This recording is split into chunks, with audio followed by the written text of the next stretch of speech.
अस्सलामुअलैकुम, मैं हूँ हुरैन फातिमा और आप देख रहे हैं हिमायती न्यूज़ HD चैनल। नजर डालते हैं आज की अहम खबरों पर। उन्वान कराची में मवेशियों की खुराक ले जाने वाली गाड़ियों को रोकने पे शदीद एहतजाज, पुलिस पे मुबैना करप्शन के इल्जामात। कराची रोजनामा हिमायती न्यूज़ रिपोर्ट अहमदीन हिमायती। कराची में मवेशियों के लिए भूसा चारा ले जाने वाली गाड़ियों को पुलिस की जानिब से मुबैना तौर पर रोकने, रिश्वत तलब करने के खिलाफ डेयरी फार्मर्स और ट्रांसपोर्टर्स ने शदीद एहतजाज किया है। मुतासर अफराद के मुताबिक पुलिस एहलकार फी गाड़ी 10,000 रुपये तलब करते हैं और अदायगी न करने की सूरत में गाड़ियों को शहर में दाखिल होने से रोका जा रहा है।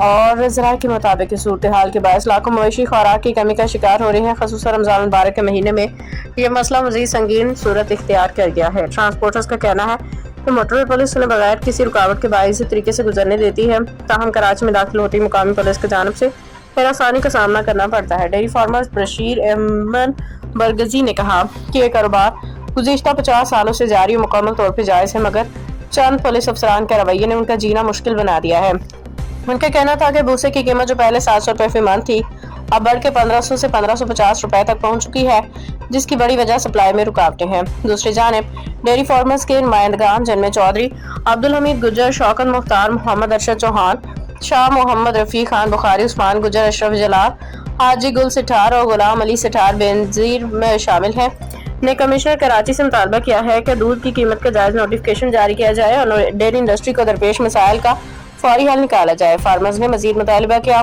कि सिंध पुलिस अपने एहलकारों को बेहतर तरबियत दे ताकि वो कानून के मुताबिक काम करें, शहरियों को बिला जवाज हिरासा न करें। उन्होंने कहा कि रमज़ान के मुकद्दस महीने में ड्राइवरों को तंग करना, रिश्वत तलब करना न सिर्फ गैर कानूनी बल्कि गैर इखलाकी अमल भी है।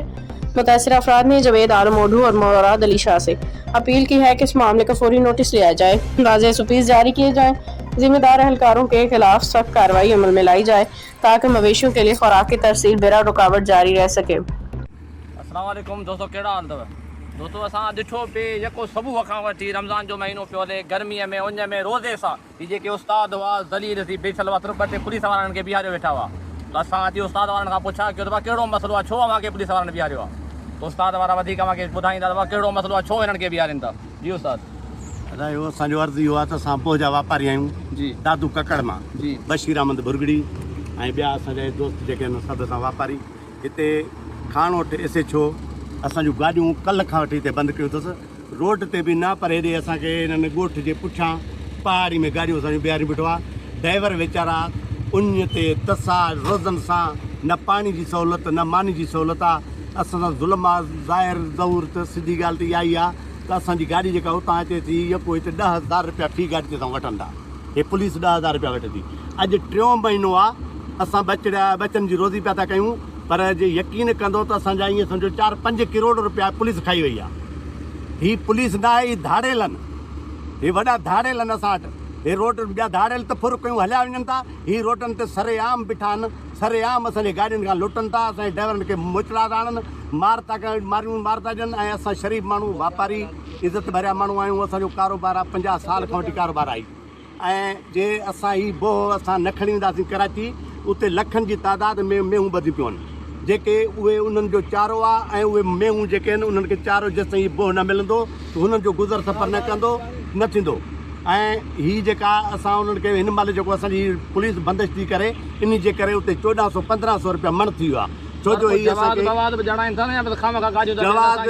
जवाज़ इहो ई आहे, हीअ था चवनि जज साहिब जो ऑर्डर आहे, सम्झे न? इन ॻाल्हि खे हिननि इशू खणी कयो आहे। भला जे ठीकु आहे, जज साहिब जो ऑर्डर आहे, तमामु बिल्कुलु असां बोई बंदि करे छॾियो। जज साहिब जो कानूनी ऑर्डर आहे, ज़ाती कावड़ा जज साहिब जो ज़ाती दुश्मनी, ज़ाती अना आहे हुन, सिधी ॻाल्हि आहे, ॿियो कुझु बि कोन्हे को।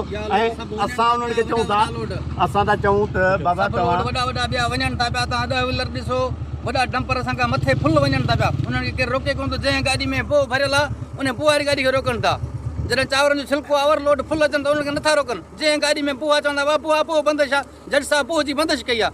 पोइ जी बंदिश जज साहिब छो कई आहे? कराची में हज़ारें करोड़े माल आहे, उते 1400 700 पोइ हींअर 1400 रुपया थी वियो। उते माल जो चारो पूरो नथो थिए, उहो ग़रीब मिसकिन दाऊं था कनि, हर वाड़े वारो उते नुक़सानु पियो थो करे। सिर्फ़ु चइबो आहे जज साहिब जो हुकुम आहे, जज साहिब जो हुकुम आहे। जज साहिब असांखे पोइ कारपत को लोड ॾिए, असां भला उहो खणी वञूं न, बाबा चए हेतिरो असांखे लोड आहे त हिन हिसाब सां खणी वञूं।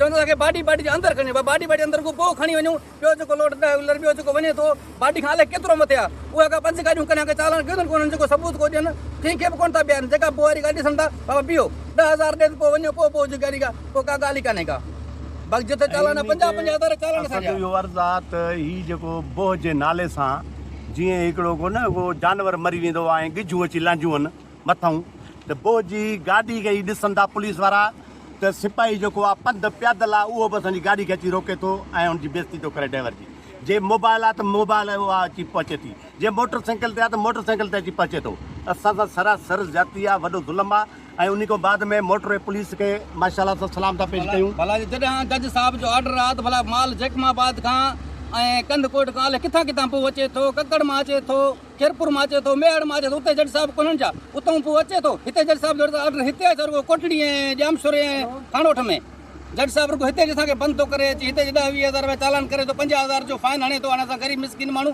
50,000 असां किथां भरियूं त मोटर वे हणंदो आहे न चालान मोटर हणंदो हे चवंदो सार्वजनिक चालान आहे मोटर वे असांखे तो तंग नथी करे पुलिस जेतिरो असांखे हे पुलिस तंग थी करे मोटर वे असांखे तंग नथी करे असांजो ग़लति ॻाल्हि कयूं मोटर वारा वीचारा छॾनि था बाक़ी हे पुलिस साथी दुश्मनी लई आई आहे चवंदा तव्हां पोइ खणी न काॾे वञो भला ठीकु आहे असांखे लोड जेको चओ असां उहो हणूं भला ठीकु आहे पोइ हिते असां अॻु में वॾो गोदो हूंदो 2-3-4 फुट पोइ हिते हूंदो ॿाहिरि हूंदो उहो असां मोटरवे पुलिस SSP साहिबु जीअं हुकुम कयो असां उन कानून मुताबिक़ असां भरियूं था असांजी गाॾी हींअर जेका आहे बिल्कुलु क्लियर आहे साइड क्लियर आहे बैग बत्तियूं क्लियर आहिनि सभु कुझु क्लियर आहे बाक़ी आहे बसि इहो जेको बोह जे नाले सां बसि जेका गाॾी आहे उन ते बसि ज़ुल्म आहे इन पुलिस जो पुलिस असां खां 10 खां 15,000 बि गाॾी ते वठी थी वञे ऐं हिकिड़ी फी गाॾी ते रोज़ानो असांजा खाली पैसा था वठनि कोई चालान वालान कोई